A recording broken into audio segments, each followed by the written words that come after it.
Assalamualaikum warahmatullahi wabarakatuh. Nama saya Zarfan Rasif dengan NIM 11930300100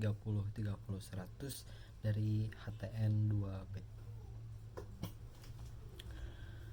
Mata kuliah pengantar ilmu politik dengan dosen Bapak Lutfi Fahrul Rizal SSYMH dengan bobot 2 SKS.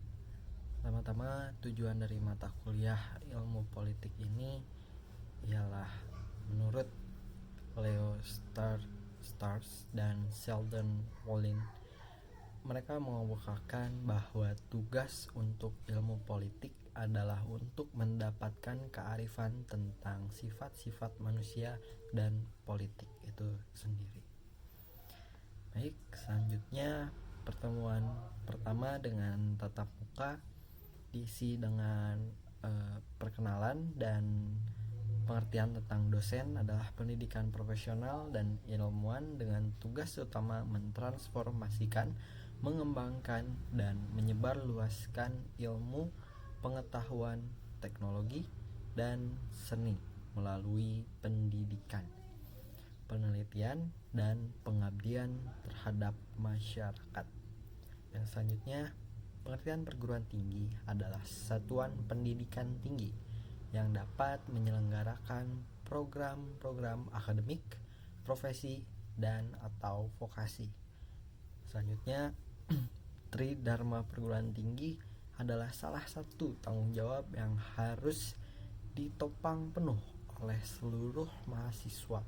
Maka itu dari mahasiswa harus tahu dan paham betul apa yang dimaksud dengan Tridharma perguruan tinggi ini. Tridharma perguruan tinggi ini terdiri dari 3 poin, yaitu pendidikan, penelitian, serta pengabdian terhadap masyarakat. Selanjutnya, Tridharma perguruan tinggi bukan hanya menjadi tanggung jawab mahasiswa saja, melainkan seluruh sivitas akademik, seluruh dosen, serta orang-orang yang terlibat dalam proses-proses pembelajaran yang memiliki tanggung jawab yang sama. Tanggung jawab mahasiswa sekarang sudah menjadi maha, jadi lebih besar dari sekedar menjadi siswa biasa saja. Selanjutnya, pertemuan kedua membahas dengan kuliah tatap muka, membahas tentang perbedaan ilmu dan pengetahuan. Lalu konsep pokok ilmu politik meliputi kekuasaan, negara, kebijakan, pengambilan keputusan, serta alokasi. Ruang lingkupnya ada masyarakat, ada negara, ada wilayah, ada penduduk, dan juga pemerintahan, kedaulatan, kekuasaan, legitimasi, serta pendekatan-pendekatannya dengan normatif, struktural, dan pilihan-pilihan rasional. Gambaran umum dan definisi ilmu politik. Ilmu politik adalah cabang ilmu sosial yang mempelajari negara, politik, dan pemerintahan. Ilmu politik berurusan secara luas dengan analisis sistem politik, aplikasi teoritis dan praktis untuk politik, dan pemeriksaan perilaku politik. Pemikiran Yunani Aristoteles mendefinisikan ilmu politik sebagai studi tentang negara, ruang lingkup. Ilmu politik sangat luas dan para ahli telah membagi bidang ilmu politik menjadi 5 subdisiplin ilmu, yaitu teori politik, administrasi publik, politik komparatif, hubungan internasional, dan hukum publik. Perlu dicatat bahwa subdisiplin ini mencakup keseluruhan ekonomi, politik modern, dan memberikan dasar untuk studi dan pemahaman tentang bagaimana ekonomi politik global ini bekerja. Yang selanjutnya, pada pertemuan ketiga dengan perkuliahan daring dalam jaringan tidak tatap muka, itu, apakah demokrasi merupakan sistem atau ideologi yang ideal? Sistem demokrasi tidak bisa dinyatakan ideal atau tidak bagi suatu negara, sebab sebuah negara menganut sebuah sistem itu merupakan sebuah pertimbangan adat dan kebiasaan yang ada di negara tersebut. Jikalau membahas tentang sistem demokrasi di Indonesia, ideal atau tidak, menurut pendapat saya, sistem yang dianut oleh Indonesia sangatlah ideal. Mengapa demikian? Sistem tersebut ialah demokrasi Pancasila. Karena dari sistem tersebut dirasa cukup karena wilayah-wilayah Indonesia serta suku, ras, adat, dan agama yang sangat beragam ini dirasa cukup adil untuk semua masyarakat Indonesia. Demokrasi harus hadir sebagai sistem yang fleksibel untuk menjadikan rakyat sebagai subjek dan titik fokus berjalannya suatu pemerintahan yang bertumpu pada kedaulatan rakyat dan sekaligus mengesampingkan dominasi kedaulatan kelompok penguasa untuk mewujudkan konsep egalite, fraternite, dan liberté dalam kehidupan bermasyarakat. Dan demokrasi nantinya bukan lagi dimaknai sebagai westernization atau sebagai gaya hidup mengikuti bangsa lain. Pertemuan keempat dengan kuliah dalam jaringan daring. Alasan yang mendasar suatu negara harus dilakukan pembatasan kekuasaan. Tujuan yang utamanya yaitu agar menciptakan sistem yang mencerminkan perlindungan, keadilan, kebebasan, independen, tidak memihak, dan agar terciptanya roda pemerintahan yang ideal.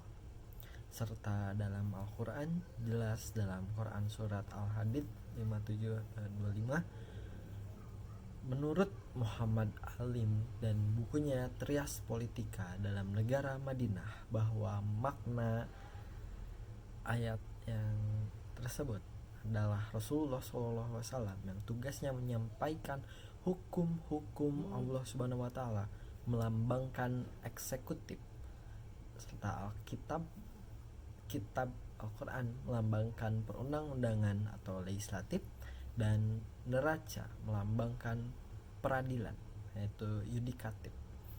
Oleh karena itu, bahkan sebelum adanya teori John Locke atau Montesquieu, Islam telah mengenal teori pembatasan tersebut.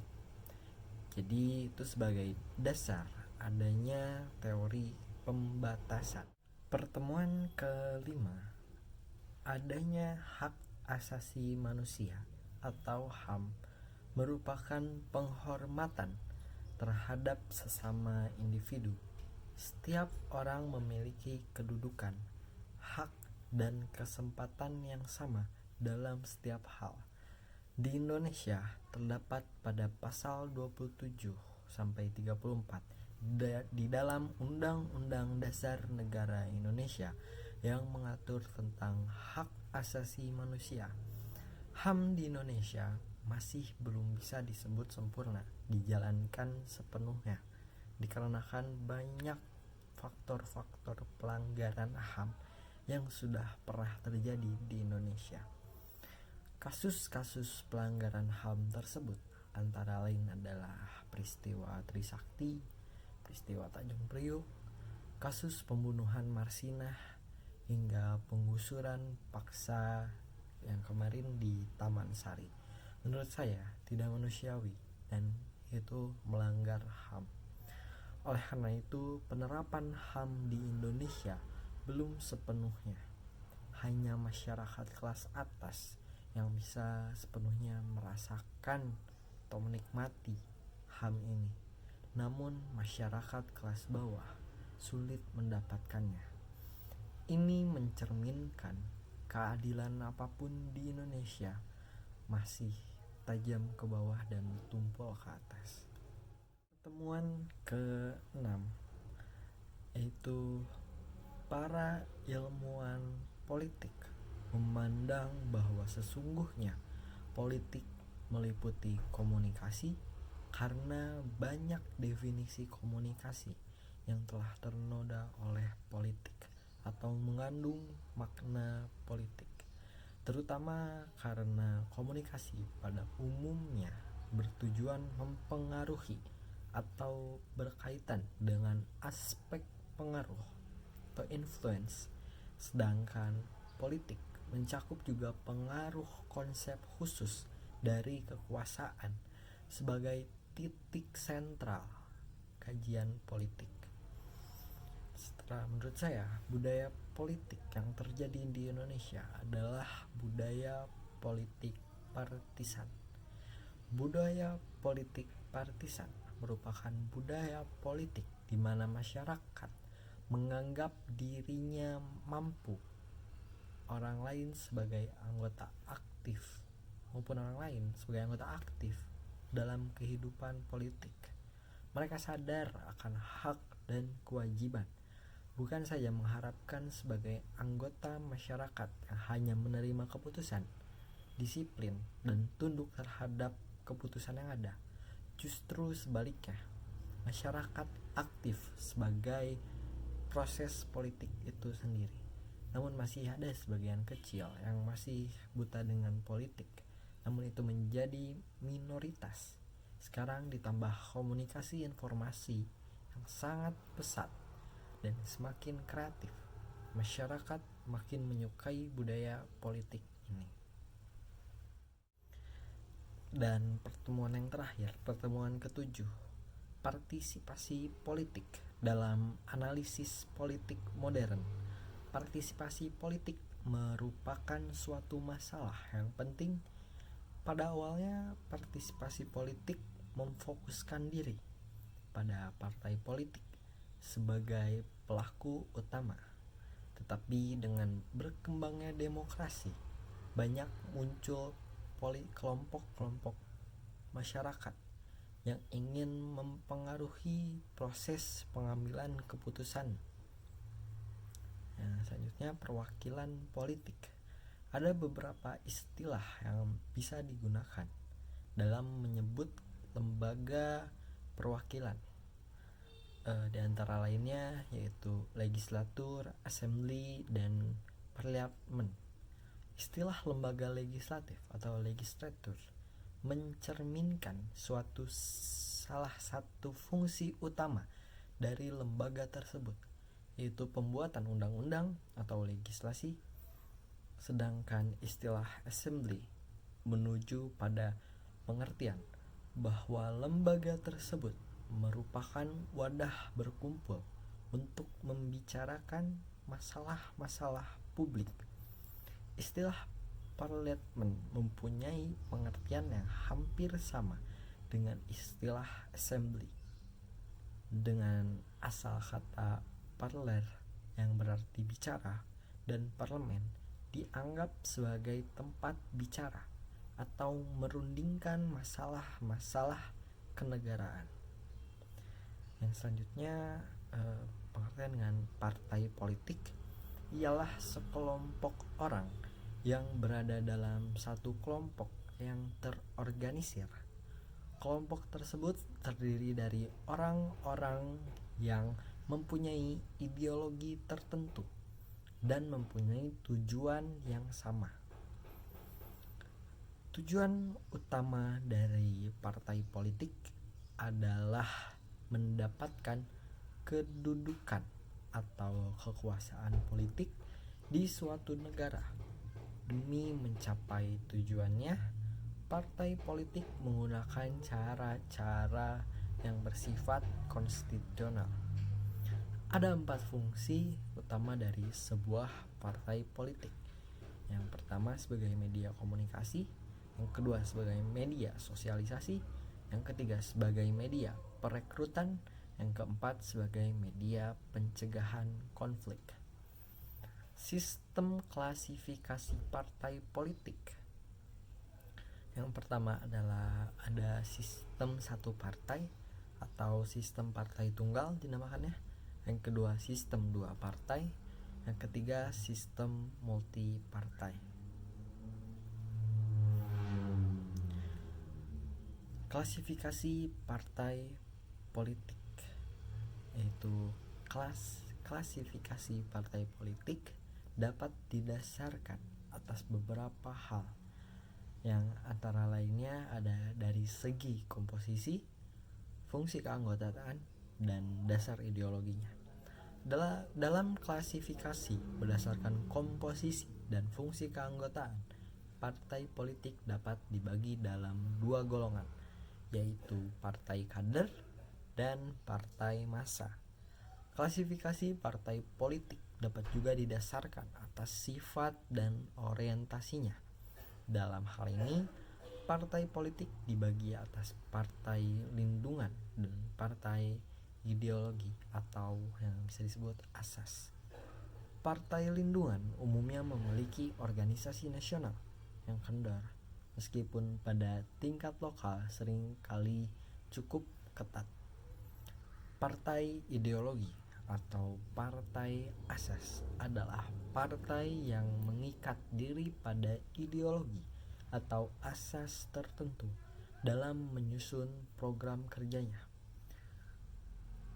Klaus von Beymin dalam bukunya Political Parties in Western Democracies mengklasifikasikan 9 kelompok partai yang selama ini berkembang di Eropa Barat berdasarkan ideologinya, yaitu ada partai liberal, selanjutnya liberal atau radikal, selanjutnya partai konservatif, selanjutnya partai sosialis dan sosial demokrat, yang keempat partai Kristen atau demokrat, partai komunis, partai agraris, partai regional atau etnis, partai ekstrem kanan, dan gerakan yang ke-9 gerakan ekonomi atau lingkungan.